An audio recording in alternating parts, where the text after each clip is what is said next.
अगर आप भी ग्रुप डी परीक्षा की तैयारी कर रहे हैं तो ये वाला न्यूमेरिकल पॉज करके इसको सॉल्व करके देखिए। अगर नहीं सॉल्व कर पा रहे हैं तो पूरा वीडियो सोल्यूशन देखिए, इसका पूरा कॉन्सेप्ट मैं बताने वाला हूं। बच्चों सवाल ये देखो क्या बोला जा रहा है कि आशुतोष नाम का एक लड़का है, उसने दो ओमिक कंडक्टर के बीच वोल्टेज और धारा के बीच ग्राफ बनाया।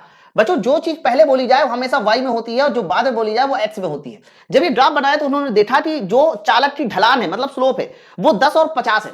तो यहां पर एक छोटा सा कॉन्सेप्ट आपको पता होना चाहिए कि वोल्टेज और करंट के बीच जब भी कभी ग्राफ खींचा जाता है तो उसकी जो स्लोप बताती है वो क्या बताती है, रेजिस्टेंस बताती है। तो ये जो स्लोप है ना 10 और 50 ये आप रेजिस्टेंस मान के चलो। आगे लिखा है यदि 20 वोल्ट की बैटरी को अलग अलग तार से जोड़ा जाए तो प्रभावित धारा का अनुपात बताइए। तो आप सबको पता है कि जो भी हमारी धारा होती है वो कहीं ना कहीं रेजिस्टेंस के समानुपाती होती है, या वित्रुमानुपाती बोली, समानुपाती नहीं, नीचे है वित्रुमानुपाती है। बच्चों ऐसा इसलिए है क्योंकि दोनों में देखो 20 वोल्ट की बैटरी है, बैटरी समान है तो रेजिस्टेंस पे वित्रुमानुपाती हो गया। आप रेजिस्टेंस का अनुपात जरा देखो कितना है, तो मेरे भाई रेजिस्टेंस का अनुपात यहां पर 10 और 50 यानी रेजिस्टेंस का अनुपात 8:5। तो धारा का अनुपात क्या हो जाएगा, तो धारा अनुपात 5:8 हो जाएगा। ऑप्शन नंबर बी हमारे इस सवाल का सही उत्तर होगा। इसी के जैसा एक और सवाल रेलवे ने पूछा गया। बच्चों ये वाला जो सवाल पूछा गया है इसमें दो नहीं बल्कि 3 ओमिक कंडक्टर है एबीसी, और इस बार जो ग्राफ बनाया गया है वो आई और वी के बीच बनाया गया है, यानी आई हमारा y में होगा और v हमारा x में होगा। बच्चों जब ये ग्राफ i और v के बीच खींचा जाता है तो ध्यान रखना इसका जो स्लोप होता है वो रेजिस्टेंस नहीं बल्कि 1 रेजिस्टेंस बताता है। अब इन्होंने स्लोप बता दिया, यानी प्रवणताएं बता दी, ये हमारा 1 रेजिस्टेंस हो जाएगा। साथ साथ ये भी बोल दिया कि चालकों की जो लंबाई है उस लंबाई समान है और एरिया का अनुपात देकर इनकी प्रतिरोधकताओं का अनुपात पूछ रहा है। तो पूरे सवाल को अगर मैं देखूं तो लंबाई हमारी समान बोल दी, एरिया का जो अनुपात है वो बोल दिया 1:2:3।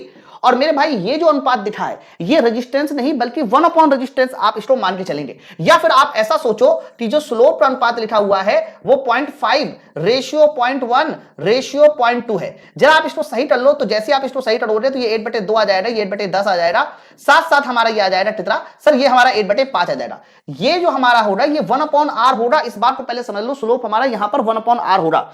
तो जैसे ही 1/r करोगे तो अगर मैं r का रेशियो पूछूं कि r का रेशियो क्या हो जाएगा, तो 2:10:5।